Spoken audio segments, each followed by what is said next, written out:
আরেকদিনের কাঁচটা কি হয়ে যায়, কালো অন্ধকার হয়ে যায়। ঠিক আমরা দুনিয়ার ক্ষেত্রে আমরা ওঠা বসা চলা ফেরা সব কিছু করার পরে তো আমাদের অন্তরের মধ্যে গুনাহ করতে করতে গুনার যেটা পাহাড় সমতুল্য যেটা করেও ফেলি, কিন্তু ব্রাদার মিল্লাত ইসলামিয়া খালেস নিয়তে যেটা কোনো ব্যক্তি যেটা তওবা দিলা করে নেয়, যে এটাই নিয়ত করে যে আজ থেকে আমি 5 ওয়াক্ত নামাজ পড়বো, স্বয়ং রাসূল পাক সাল্লাল্লাহু আলাইহি ওয়াসাল্লামের তরিকা অনুযায়ী চলবো, যে রাস্তায় সিদ্দিক আকবর চলেছে, যে রাস্তায় ওমর ফারুক চলেছে, যে রাস্তায় গাউসে আজম চলেছে, যে রাস্তায় খাজা গরিবে নামাজ চলেছে, যেটা আমরা যেটা প্রতিজ্ঞা করে নেই আবদ্ধ হয়ে যায়, আজ সাইয়েদ রেজা রিজভির কথা যেটা মেনে নেই, তো আল্লাহ রাব্বুল আলামিন এই মানার জন্য আমাদেরকে জান্নাত নসিব করে দেবে। ইসলামিয়া যখন আমাদের মুখ থেকে যখন সাইয়েদ রেজা রিজভি যখন চলে যায়, তখন আমাদের অবস্থা এইরকম হয় না, আমাদের মাথায় টুপি থাকে না, আমাদের পরিধানে পাঞ্জাবি থাকে না, আমরা ইসলাম শরিয়াতে আদর্শ মানি, সব কিছুই মানার চেষ্টা করি না। কিন্তু ইসলামিয়া আজ আমরা দুনিয়ার ভিতরে চলাফেরা ওঠা বসা সব কিছু করছি, ইহুদি নাসারার মতো চলছি।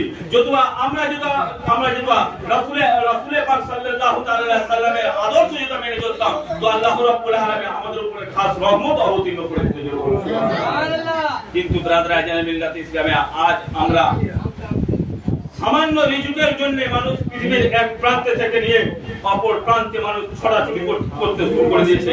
কিন্তু ব্রাদার মিল্লাত ইসলামিয়া আল্লাহ রাসূল বলেছেন যে কোন ব্যক্তি যদি ফজরের নামাজটা আদায় করে নেয়, বলছেন যে ওই ব্যক্তিকে আমি সারা দিনের ইজ্জতের খানা দান করে দেবো। বলেন সুবহানাল্লাহ। কিন্তু ব্রাদার মিল্লাত ইসলামিয়া আমরা দুঃখের বিষয়, কিন্তু মুয়াজ্জিন 5 বার দিনে হাঁকতে যে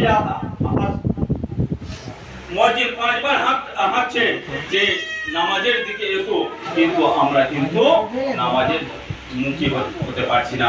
যদি আমরা যেটা মসজিদে যেটা উপস্থিত হই, তাহলে আল্লাহ রাব্বুল আলামিন আমাদের নিয়ামত বাড়িয়ে দেবে, নিজেকে কোনোদিন ঘাটতি আসবে না। বলুন সুবহানাল্লাহ। তো আজ আল্লাহ রাব্বুল আলামিনের কাছে লাখো কোটি শুকরিয়া যে আজ আমাদেরকে কিছুক্ষণের জন্য এই মিলাদে মুস্তাফা থেকে যতটুকু আমাদের পীর সাহেব সাইয়েদ রেজা রিজভি, উনি বেশক পীর, অর্থাৎ ওনার কথাগুলো যখন শুনবো আমরা প্রত্যেকেই কিন্তু আমল করার চেষ্টা করব। যদি আমল করি তাহলে আল্লাহ রাব্বুল আলামিন আমাকে আপনাকে জান্নাত নসিব করে দেবে। বলুন সুবহানাল্লাহ। ব্রাদার মিল্লাত ইসলামিয়া কত পাপী মানুষকে বিনা হিসাবে আল্লাহ রাব্বুল আলামিন জান্নাত দান করে দেবে। বলুন সুবহানাল্লাহ।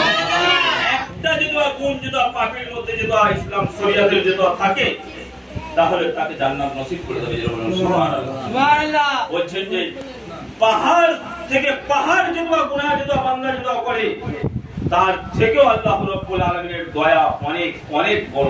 বলুন সুবহানাল্লাহ। যখন কোন বান্দা গভীর রাতে উঠে নিজে যদি স্মরণ করে ওযু করে আর পবিত্র হয়ে যেটা রব্বুল আলামিনের কাছে যেটা গিড়গিড়ায়, যেটা ফরিয়াদ করে আরজি করে, হে রব্বুল আলামিন আমি বিগত দিনে যত গুনাহ খাতা করেছি রব্বুল আলামিন তুমি আমাকে ক্ষমা করে দাও, তুমি আমাকে maaf করে দাও। আল্লাহ রাব্বুল আলামিন সমস্ত গুনাহ খাতা আল্লাহ রাব্বুল আলামিন তার maaf করে দেয়। সুবহানাল্লাহ।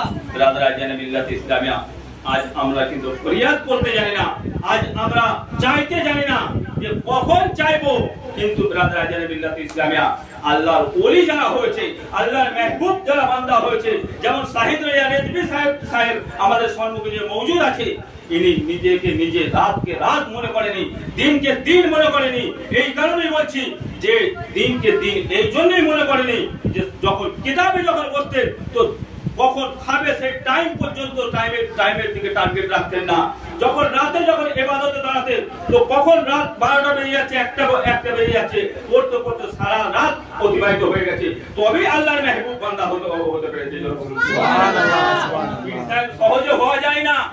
পীর সাহেবের লোকাব নিতে গেলে সর্বপ্রথম নিজেকে ইবাদত করতে হয়, নিজেকে পড়াশোনা করতে হয়, তবেই কিন্তু পীরের গদির আসনটা পাওয়া যায়। কিন্তু ব্রাদার মিল্লাত ইসলামিয়া আর পীরের কাছে যে উপদেশটা আমরা পাই, কিন্তু আমরা সহজে কিন্তু মেনে নিতে পারি না, কিন্তু ব্রাদার আজিজান মিল্লাত ইসলামিয়া যদি আমরা মানি তো আমাদের কামিয়াবি আছে, আর যদি না মানি তাহলে আল্লাহ রাব্বুল আলামিন আমাদের জন্য একদম সত্য জাহান্নাম তৈরি করে রেখেছে।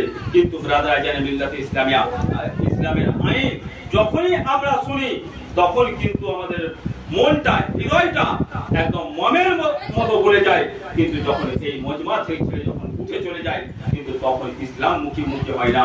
কিন্তু ব্রাদার আজিজান মিল্লাত ইসলামিয়া দেখবেন যদি কোনো মানুষ একবার যেটা মসজিদে যায় তো একটা মানুষ যেটা দেখে যে মানুষটা মসজিদে যাচ্ছে, মানুষটা জিকির করছে, মানুষটা কোরআন শরীফ তেলাওয়াত করছে, ওই মানুষটার প্রতি মানুষের বিশ্বাস এসে যায়। যেন বলুন সুবহানাল্লাহ।